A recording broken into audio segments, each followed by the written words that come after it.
Hello बच्चों, क्या हालचाल। Welcome to all of you geography पाठशाला। आप सभी का स्वागत है ज्योग्राफी पाठशाला पे। तो लीजिए, आपका 2024-25 में बोर्ड क्लास के लिए बच्चों का, सभी बच्चों का स्वागत है। मैंने जैसे कि आपसे वादा किया था कि हम आज से नई क्लास के लिए आपके लिए शुरुआत करेंगे कक्षा 12 भूगोल के लिए। मैंने एक चैप्टर दिया था होमवर्क के लिए। चैप्टर का नाम था मानव भूगोल प्रकृति एवं विशेष क्षेत्र। और आपसे मैंने रिक्वेस्ट की थी कि आप प्लेलिस्ट में जाकर देखें, उस वीडियो को देखें। आप उसका एक रिवीजन देख सकते हैं जो आपका शॉर्ट टर्म रिवीजन है, और एक से वन लाइनर क्वेश्चंस देख सकते हैं। आज हम उस जो पार्ट है उसका टेस्ट लेंगे। टेस्ट के लिए आप ध्यान रखने वाली बातें क्या है बेटा।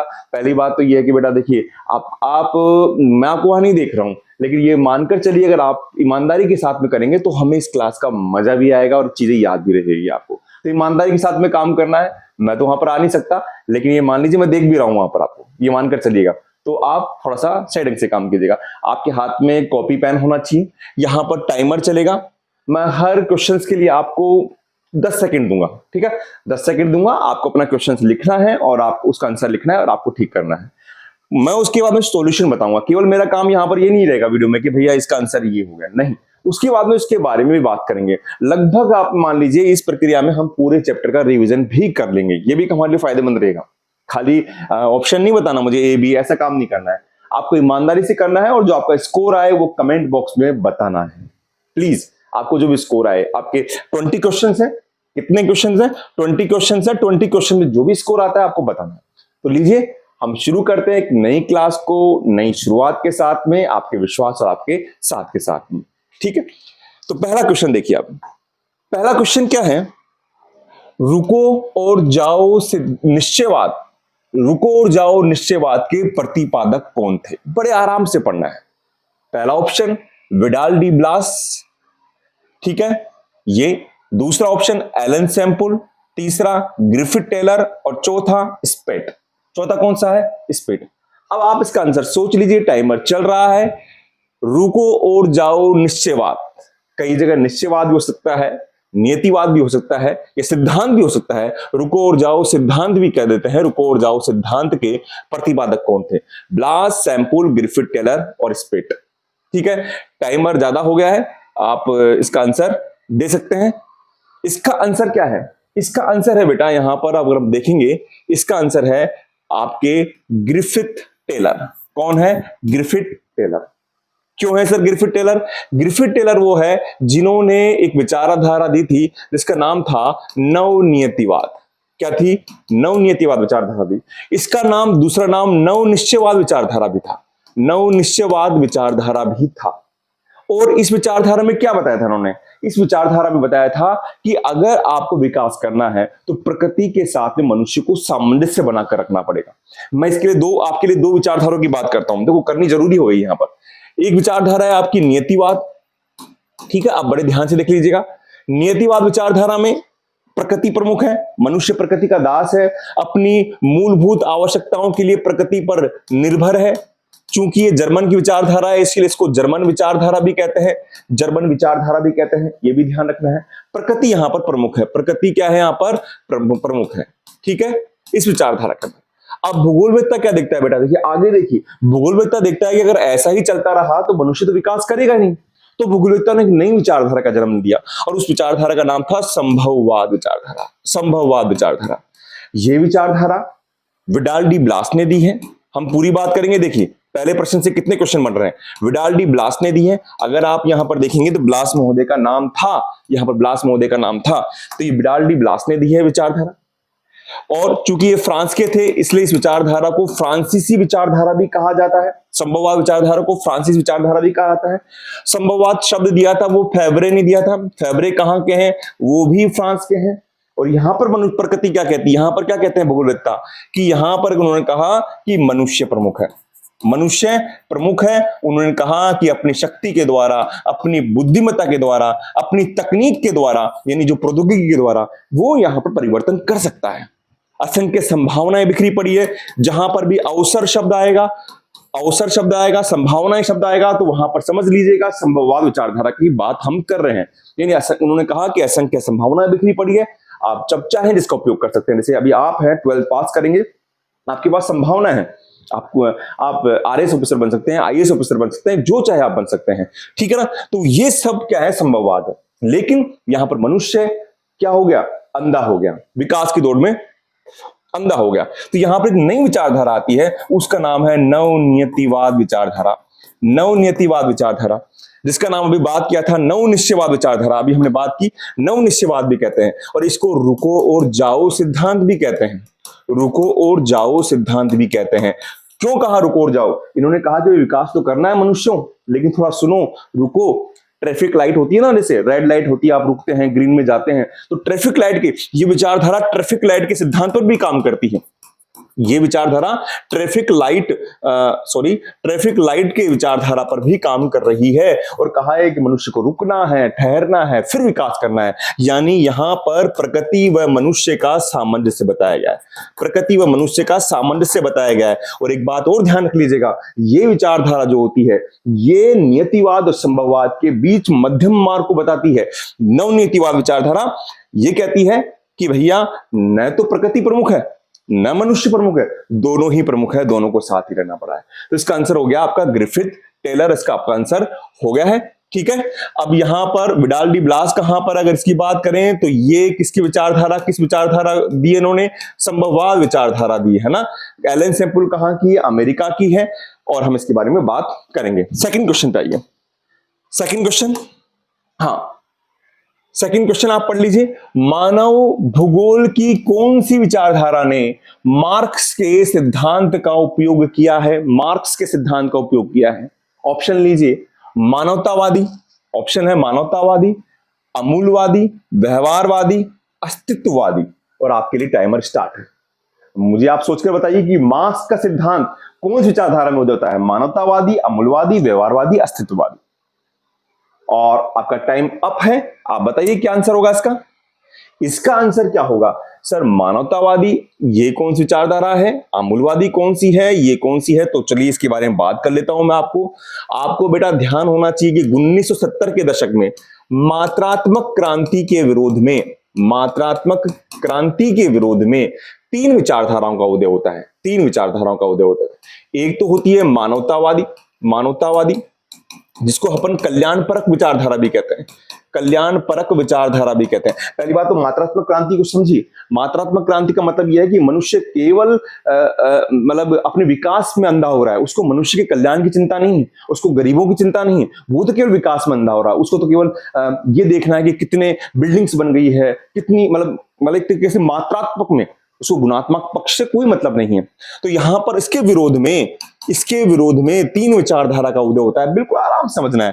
मानवतावादी कल्याणपरक, नाम से स्पष्ट है, मानवतावादी कल्याणपरक, इसमें मनुष्य के कल्याण की बात की गई है, उनकी शिक्षा पर, उनके स्वास्थ्य पर, उनके रोजगार पर, उनके आवास पर, यानी शिक्षा पर, स्वास्थ्य पर, रोजगार पर, आवास पर, इन पर बात की गई है कि ये देना हमारी जिम्मेदारी बनती है, ये दीजिए, ठीक है ना। कहां गए, नीचे आ जाइए भैया, ये जिम्मेदारी बनती है। दूसरी विचारधारा होती है आमूलवादी, और आमूलवादी का दूसरा नाम है रेडिकल विचारधारा। कौन सी विचारधारा? रेडिकल विचारधारा। नाम से पता है आमूलवादी, रेडिकल, विरोध दर्शा रही है, विरोध दर्शा रही है। और ये विचारधारा, इस विचारधारा में जो सामाजिक जो असमानता जिनके साथ हो रही थी, यानी जो निर्धन लोग थे, जो गरीब लोग थे, मजदूर थे, या फिर जो सामाजिक असमानता से पीड़ित थे, उन्होंने पूंजीपतियों के विरोध में इस विचारधारा का जन्म होता है। और इस विचारधारा जो है ये प्रभावित है मार्क्स के सिद्धांत से। किसके सिद्धांत से? मार्क्स के सिद्धांत से प्रभावित है। तो इसका उत्तर आ जाएगा कि मार्क्स के सिद्धांत का उपयोग किस में किया गया? आमूलवादी में प्रयोग किया गया। तो इसका उत्तर हो जाएगा आमूलवादी विचारधारा, मार्क्स के सिद्धांत पर प्रयोग किया गया। मार्क्स ने यही तो कहा था कि जो मजदूर हैं, जो वो काम कर रहे हैं, तो वो कह रहे हैं कि भाई आपकी भी हिस्सेदारी बनती है फैक्ट्री में, है ना, पूंजीपतियों के साथ में, तो आप जाकर विरोध कीजिए। और व्यवहारवादी विचारधारा, ये विचारधारा प्रत्यक्ष अनुभव पर आधारित है, जिसमें जाति है, धर्म है, ये प्रत्यक्ष अनुभव पर आधारित है। बेटा एक एक चीज का पोस्टमार्टम करेंगे आप, एक एक चीज का पोस्टमार्टम करेंगे, हम छोड़ेंगे नहीं किसी को भी। प्रत्यक्ष अनुभव पर आधारित है, जिसमें बात की गई है केवल कि आप उसकी जाति है, धर्म है, प्रजाति है, उसके बारे में बात की गई है। और अस्तित्ववादी विचारधारा का उदय यहां से नहीं होता है, ठीक है। नेक्स्ट क्वेश्चन देखिए आप। हाँ जी, नेक्स्ट क्वेश्चन, इसको ऑफ नहीं किया था के बाद। अब नेक्स्ट क्वेश्चन देखिए आप। मानव भूगोल अस्थिर पृथ्वी और क्रियाशील मानव के बीच परिवर्तनशील संबंधों का अध्ययन है ना। यह परिभाषा किसने दी है? अब देखिए आप, आपके पास ऑप्शन है रेडजेल, एलन सैम्पुल, ब्लास और ग्रिफिथ टेलर। आपने ये पढ़ लिया होगा मुझे उम्मीद है, ठीक है। तो बताइए मुझे इसका आंसर बताइए आप मुझे कि अस्थिर पृथ्वी और क्रियाशील मानव के बीच किसका अंतर है? Ratzel, Semple, Blache, Griffith Taylor. जल्दी से आप अपना आंसर नोट कर लीजिए कि किसका आंसर होना चाहिए, ठीक है। ओके जी, आगे हम बढ़ते हैं इसके अंदर। यहां पर लीजिए, तो इसका आंसर क्या हो गया? रेडजेल। नहीं जी सर, रेडजेल नहीं है। Semple, Blache, Griffith Taylor. Sir एक बार बताइए कैसे? मैं आपको पूरी परिभाषा बताता हूं एक साथ। रेडजेल महोदय क्या कहते हैं ये समझिए आप। रेडजेल महोदय, रेडजेल के बारे में बता दूं मैं आपको, रेडजेल जर्मनी के हैं। इन्होंने ये आधुनिक मानव भूगोल के जन्मदाता हैं। रेडजेल, फ्रेडरिक रेडजेल जर्मनी के हैं, आधुनिक मानव भूगोल के जन्मदाता हैं। इनकी पुस्तक का नाम क्या है? एंथ्रोपोजोग्राफी है। एंथ्रोपोजोग्राफी है, और ये आधुनिक मानव भूगोल के जन्मदाता है। आधुनिक मानव भूगोल के जन्मदाता है। हम हर एक एक चीज को करेंगे बेटा, है ना। इन्होंने परिभाषा क्या दी? इन्होंने कहा, सभी ने, आप ध्यान रखना, सभी ने एक मानव पक्ष लिया है, एक पक्ष लिया है आपका भौतिक पक्ष लिया है, पृथ्वी को लिया है, और एक संबंध बताया है। एक तो क्या लिया है? मानव पक्ष लिया है, आप ध्यान रखिएगा हर विचारधारा ने। एक इन्होंने भौतिक पक्ष लिया है, और एक इन्होंने बताया है कि संबंध किस प्रकार से है। अब आप देखिए, रेडजेल महोदय कहते हैं कि मानव समाज और धरातल के मध्य कैसे संबंध? संश्लेषित संबंधों का अध्ययन मानव भूगोल है। बिल्कुल आसान परिभाषा, मानव समाज और धरातल के मध्य संश्लेषित संबंधों का अध्ययन मानव भूगोल है। अब एक आती है कुमारी एलन सैम्पुल। इनके बारे में बता दूं, ये अमेरिका की है, इनकी शिष्या है, स्टूडेंट है, और ये घोर नियतिवाद के समर्थक है। नियतिवाद की, हमने बात की थी ना, नियतिवाद की, उनकी समर्थक। ये क्या कहती है? ये मानव समाज की जगह, देखो मैंने आपको पहले भी बात की थी, अगर आप वीडियो देखे होंगे, कि हर व्यक्ति अगर कुछ बदलाव करेगा तभी तो पढ़ेंगे।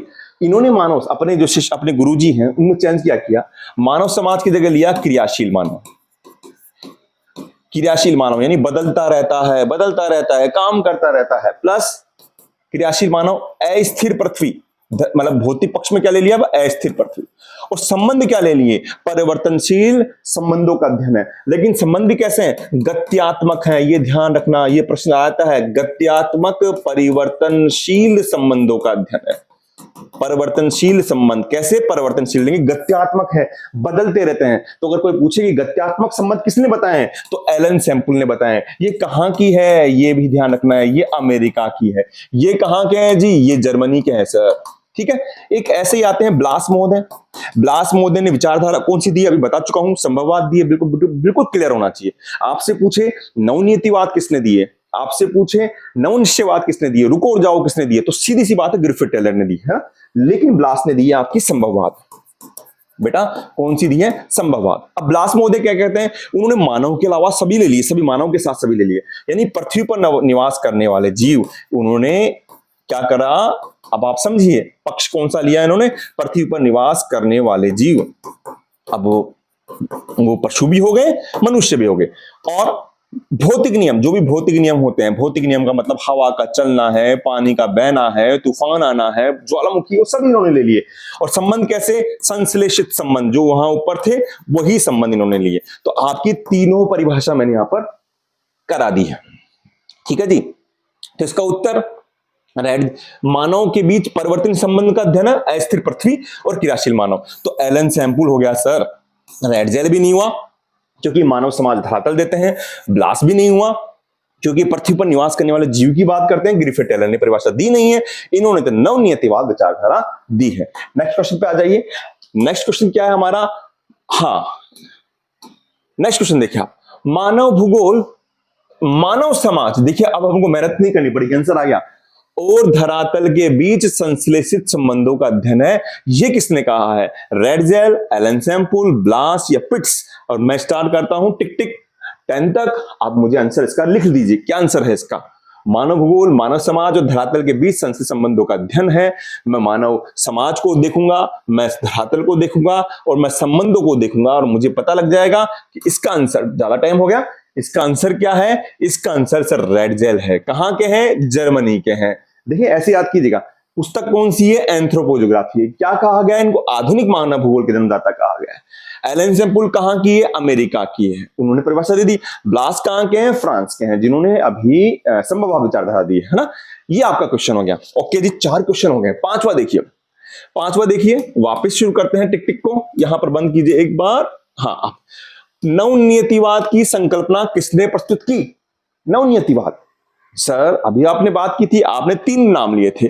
मैं रेडजेल की बात करूं सर, रेडजेल ने तो विचारधारा कौन सी दी है? इन्होंने निश्चयवाद के बारे में बताया था। निश्चयवाद है ना, आपको एक बार बता देता हूं मैं, नाम बदल जाते हैं बेटा, जैसे नियतिवाद विचारधारा भी कह देते हैं, या फिर निश्चयवाद विचारधारा भी कह देते हैं, या फिर कहीं पर पर्यावरणीय निश्चयवाद भी कह दिया जाता है ना। ये सब विचारधारा कौन सी है? प्रकृति का प्रमुख यानी पहली विचारधारा है, जिसको रेडजेल महोदय ने इसके बारे में बताया और उन्होंने दी है। तो देखिए किसने दिया? Ratzel, Griffith, Taylor, Ellen Semple, Blache. हम शुरू कर लेते हैं। आप बताइए क्या इसका आंसर होना चाहिए? बिल्कुल आपको मैं बता रखा हूं, आपको याद होना चाहिए और इसका सीधा आंसर आपको बिल्कुल सामने आना चाहिए। अच्छा जी, तो इसका आंसर मैं यहां पर रोक देता हूं। इसका आंसर है, आपने क्या किया सोच लीजिएगा, इसका आंसर है रेडजेल नहीं जी, ग्रिफिथ टेलर। बिल्कुल ग्रिफिथ टेलर है। ये ब्रिटिश भूगोलवेत्ता है, बाद में ऑस्ट्रेलिया चले गए थे तो इसको ऑस्ट्रेलियन विचारधारा भी कहते हैं, कई ब्रिटिश विचारधारा भी कहते हैं। एलन सेम्पुल अमेरिका की है, ब्लास हमारे फ्रांस के।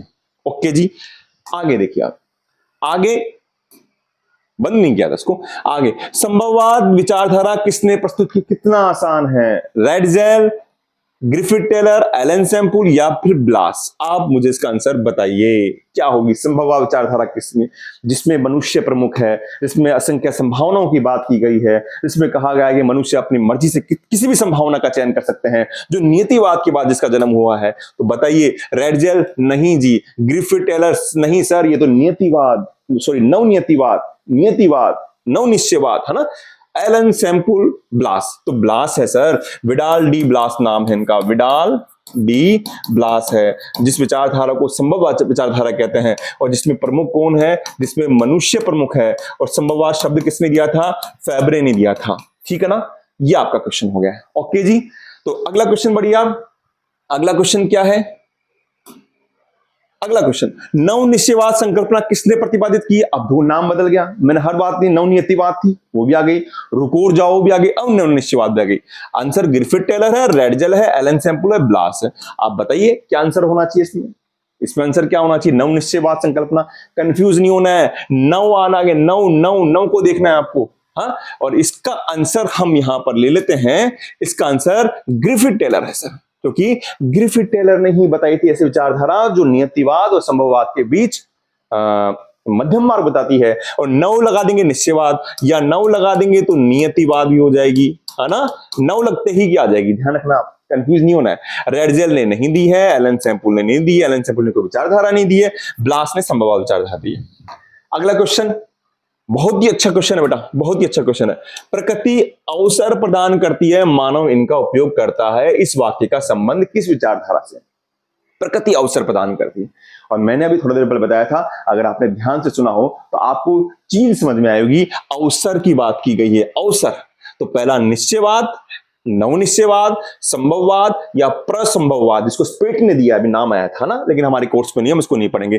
तो ये विचारधारा कौन सी है? आप बताइए। टिक टिक टिक टिक, 10 सेकंड शुरू हो गई है। आपके हिसाब से इसका आंसर क्या होगा? बताइए आप। निश्चयवाद होगी, नवनिश्चयवाद या संभववाद? तो आपने, मुझे उम्मीद है कि आपने कर लिया होगा। इसका आंसर यहां पर इसको रोकिए। निश्चयवाद तो केवल प्रकृति प्रमुख की बात करती है, तो ये विचारधारा नहीं होगी। नवनिश्चयवाद बताती है कि मनुष्य प्रकृति के बीच सामंजस्य होना चाहिए, ये नहीं होगी। संभववाद ने, मैंने कहा था, यहां बता रही है मनुष्य प्रमुख, और ये कहा था कि मनुष्य के सामने असंख्य संभावनाएं या असंख्य अवसर बिखरे हुए हैं, वो जब चाहे किसका उपयोग कर ले। तो ये विचारधारा होगी संभववाद विचारधारा, जिस किसने दी है? ब्लास ने दी है। बार बार बात करने, विडाल डी ब्लास ने दी, जो फ्रांस के हैं। और प्रसंभववाद विचारधारा स्पेट की है, जो हमारे कोर्स में नहीं है, लेकिन आपको थोड़ा सा ध्यान रखना चाहिए कि ये किसने दी है, ये स्पेट ने दी है। ओके जी, आगे देखिए। मानव, इसको ओपन कर लें। मानव समाज व प्रकृति की प्रबल शक्तियों के मध्य की अन्योन्य क्रिया को क्या कहा गया?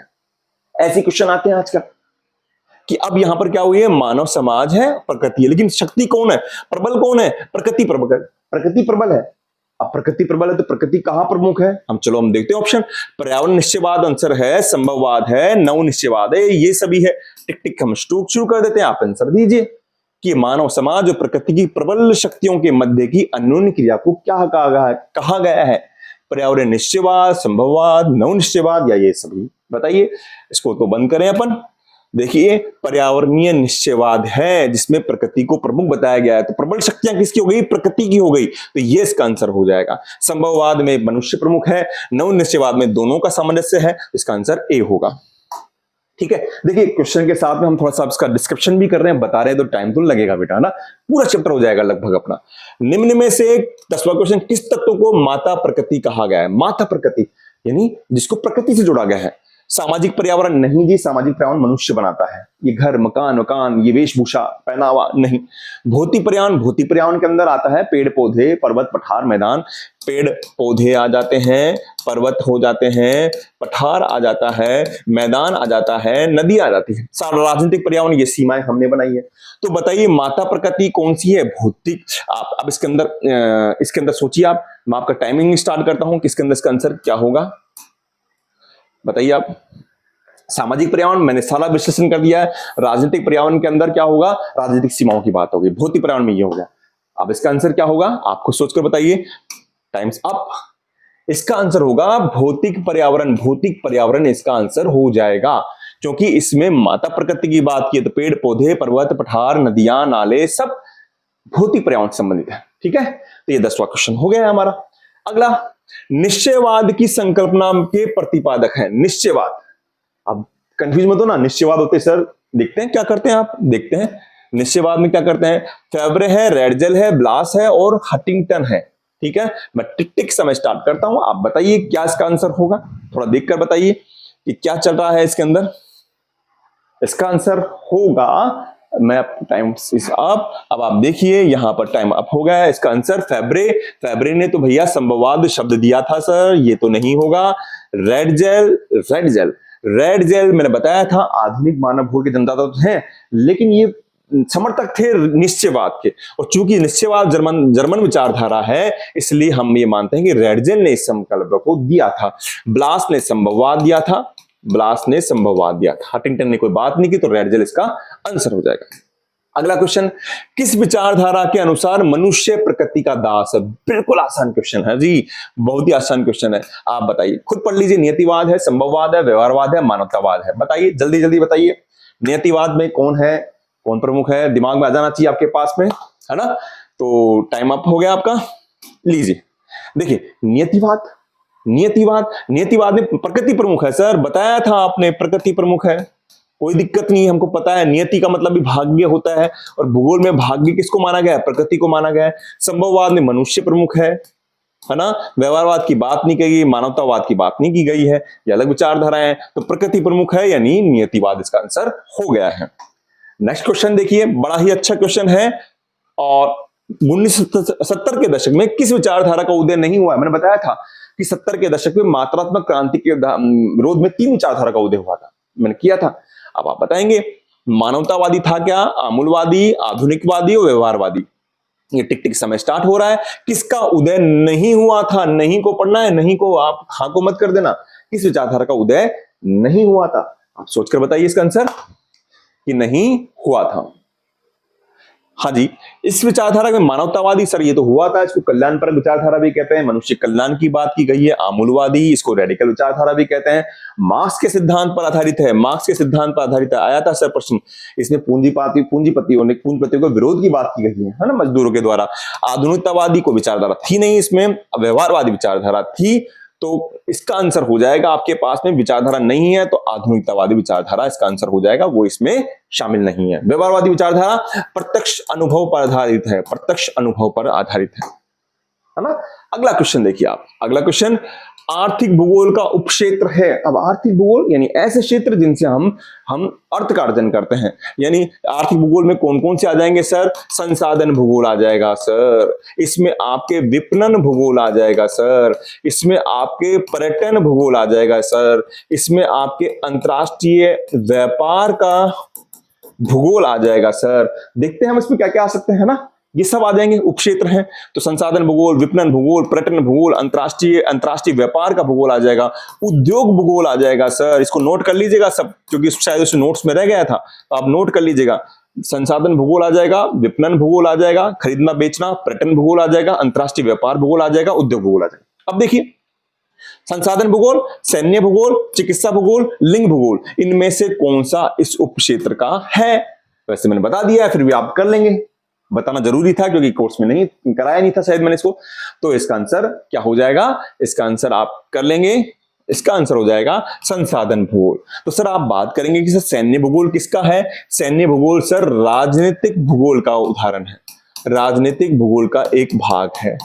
और चिकित्सा भूगोल और लिंग भूगोल किसका है सर? ये सामाजिक भूगोल का पक्ष है।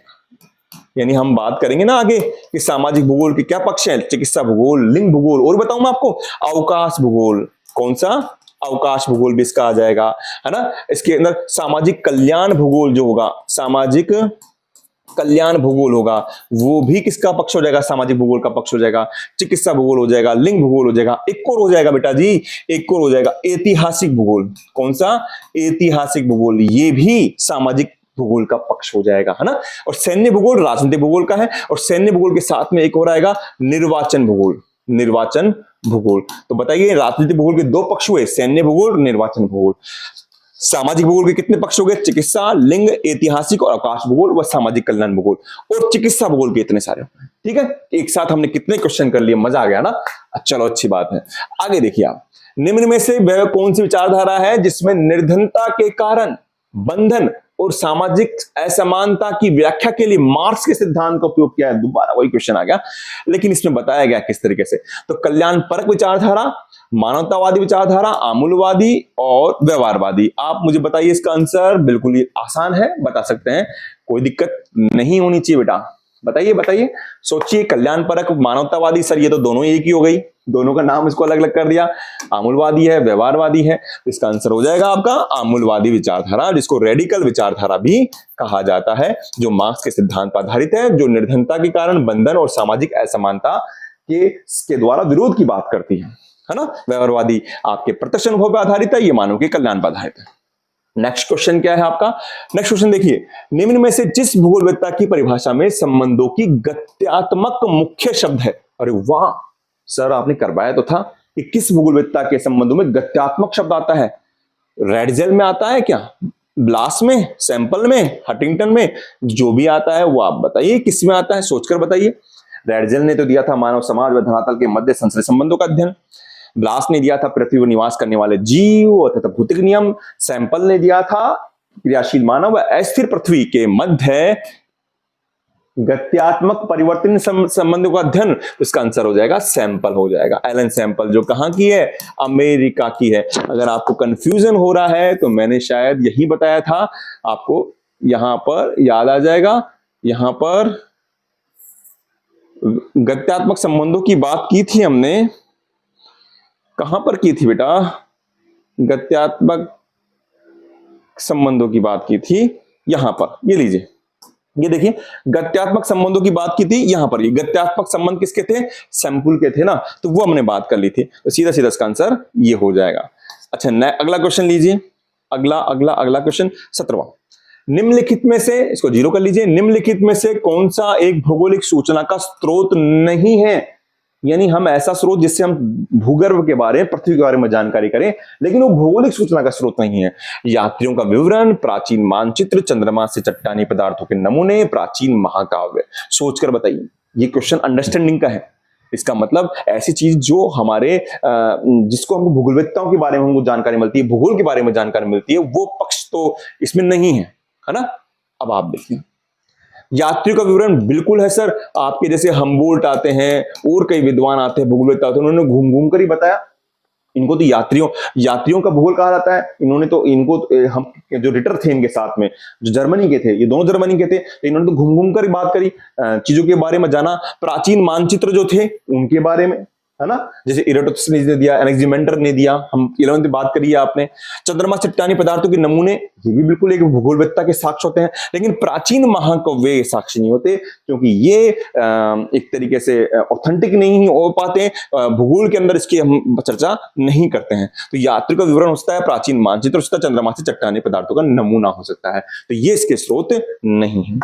नेक्स्ट क्वेश्चन, इसको जीरो कीजिए कि निम्न में से किस भूगोलवेत्ता ने पर्यावरण निश्चयवाद व संभववाद के बीच मध्यम मार्ग प्रस्तुत करने वाली विचारधारा दी थी? कितना अच्छा क्वेश्चन है कि निम्नलिखित में से किस भूगोलवेत्ता ने पर्यावरणीय निश्चयवाद व संभववाद के बीच में मध्यम मार्ग, अब दिमाग में आना चाहिए कि मध्यम मार्ग विचारधारा कौन सी थी? नवनिश्चयवाद थी, नवनीतिवाद थी, रुको और जाओ सिद्धांत थी। वो दी किसने थी? मुझे क्या पता, आप बताइए। Griffith, Taylor, Huntington, Ellen Semple, इनमें से कोई नहीं। टाइम स्टार्ट कर देता हूं, क्योंकि जो मध्यम मार्ग प्रदान करती थी वो थी नवनियतिवाद, ये आपको याद होना चाहिए, या फिर नवनिश्चयवाद, या रुको और जाओ सिद्धांत। दी किसने थी ये आपको मालूम होना चाहिए। तो ग्रिफिथ, टेलर साहब, हंटिंगटन, एलन सैम्पल, इनमें से कोई, तो इसका आंसर होगा ग्रिफिथ टेलर ने दी थी। किसने दी थी? ग्रिफिथ टेलर ने दी थी। तो मध्यम मार्ग विचारधारा दी थी ग्रिफिथ टेलर ने, हंटिंगटन ने नहीं दी, एलन सैम्पल तो अमेरिका की थी, इन्होंने कोई विचारधारा नहीं दी है। नेक्स्ट क्वेश्चन कितना अच्छा है, देखिए आप आपके पास में निम्नलिखित, मुझे लगता है, मुझे उम्मीद है कि आपको मजा आ रहा होगा बेटा, पूरा चैप्टर रिकॉल हो रहा होगा। हाँ, मैं बता दूं, अब संडे को जो क्लास होगी उसमें हम पार्ट 2 लेंगे, विश्व जनसंख्या घनत्व वितरण एवं वृद्धि। आपको वही दोनों चैप्टर्स, दोनों में से पीडीएफ में से देखना है। आपको यहाँ पर आई बटन में यहाँ पर मिल जाएगा, डिस्क्रिप्शन बॉक्स में भी दोनों वीडियो के लिंक मिल जाएंगे, आप वहां पर देखिएगा दोनों चैप्टर्स के, एक तो वन लाइनर देखिएगा, एक बड़ा जो वीडियो वो देखिएगा, और फिर यहाँ पर आप आराम से क्वेश्चन कीजिएगा, बड़ा ही मजा आएगा बेटा ना। तो निम्नलिखित में से कौन सा एक लोगों और पर्यावरणों के बीच अन्योन्य क्रिया का सर्वाधिक महत्वपूर्ण कारक है?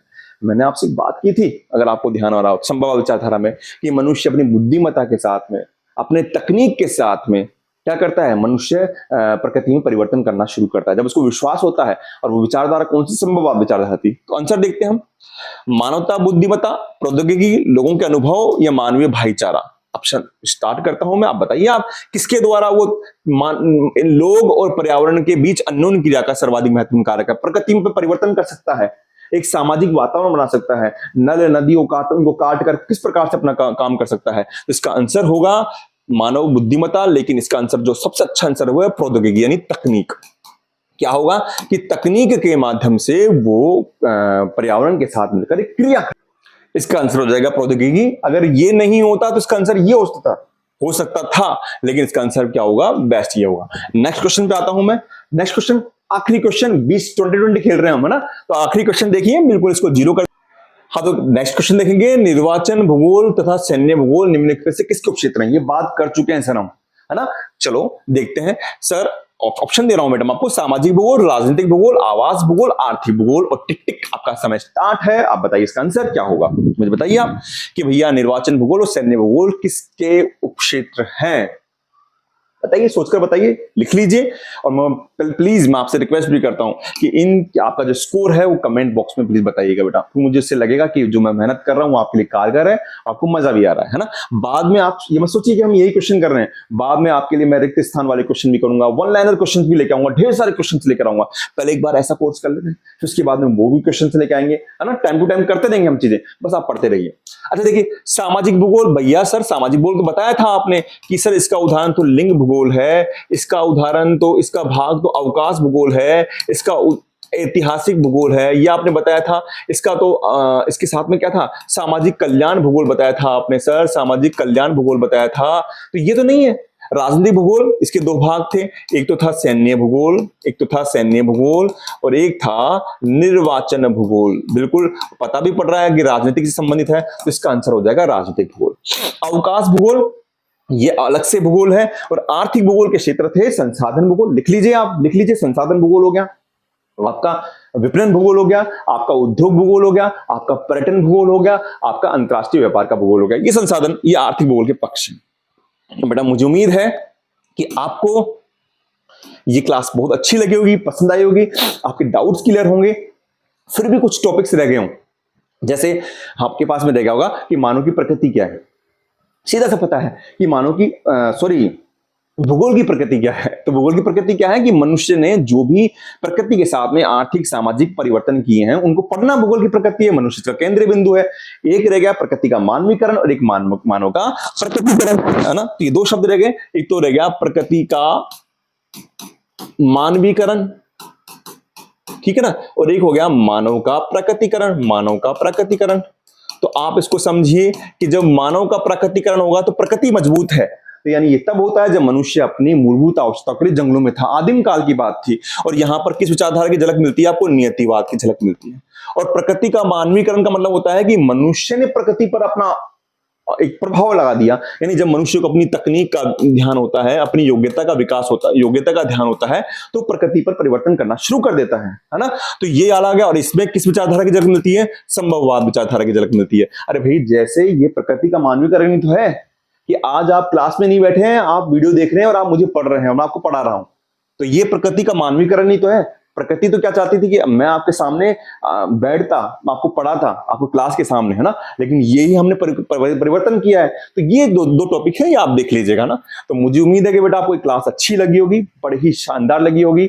आप बस यूं ही पढ़ते रहिए। प्लीज आप कमेंट बॉक्स में अपना स्कोर बताइएगा, जिससे मुझे पता लगे कि कितने बच्चे से लाभ ले रहे हैं, कितने बच्चे से कितने बच्चों को अच्छा लग रहा है। मैं मिलता हूं आपको संडे को नेक्स्ट क्लास में। हो सकता है बीच में कोई अच्छी क्लास मुझे आ जाए तो मैं उसको भी दूंगा, कोई दिक्कत नहीं है। लगातार चलते रहेंगे, बस साथ बढ़ते रहेंगे। आप बस यूं ही पढ़ते रहिए। और चैप्टर नंबर 2 विश्व जनसंख्या वितरण घनत्व वृद्धि के लिए बिल्कुल तैयार रहिए। अगर 20 से ज्यादा क्वेश्चन होंगे तो बेटा 2 वीडियो बनेंगे, बता दूं आपको, क्योंकि हम समझाते भी हैं तो 20 से ज्यादा वीडियो नहीं बन पाएंगे ना, 20 से ज्यादा क्वेश्चन नहीं हो पाएंगे। तो 20 से ज्यादा होंगे तो हम दूसरा वीडियो बनाएंगे। अब इसमें 20 क्वेश्चन थे, ये आपका पूरा हो गया है। नेक्स्ट होगा चैप्टर नंबर 2 विश्व जनसंख्या घनत्व एवं वितरण वृद्धि। तो मिलते हैं आपसे। Thank you very much.